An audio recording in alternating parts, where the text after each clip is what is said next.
ముఖ్యంగా శతాబ్ది ఉత్సవాల అధ్యక్షుడిగా రామారావు గారు కొనసాగుతున్నారు. సో ఈ యాత్రకు సంబంధించి వాళ్ళు ఏమనుకుంటారో వాళ్ళ మాటల్లో అడిగి తెలుసుకునే ప్రయత్నం చేద్దాం. సార్ నమస్తే. ముందుగా నమస్కారం అండి.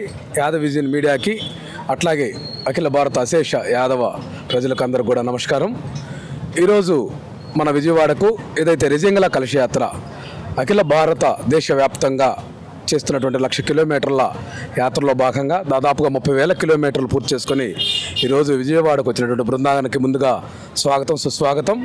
మరి 1962వ సంవత్సరంలో లడఖ్ ప్రాంతంలో చైనా మీద యాదవ వీరులు అవిశ్రాంతంగా పోరాడి 5,000 మంది చైనా సైనికులను తుదముట్టించాలంటే లక్ష్యంతో కేవలం 120 మంది ఆ రోజు ఉన్నటువంటి అహిర్ రెజిమెంట్ యాదవ రెజిమెంట్కి సంబంధించినటువంటి యాదవ సైన్యం సమూహం చేసినటువంటి వీరోచిత పోరాటంలో దాదాపుగా 1,200-1,300 మంది దాకా చైనా సైనికులను మట్టుబెట్టి 114 మంది యాదవ వీరులు నేల కొరిగినటువంటి పరిస్థితి మనందరికీ తెలిసిందైతే భారతదేశ రాజకీయాల్లో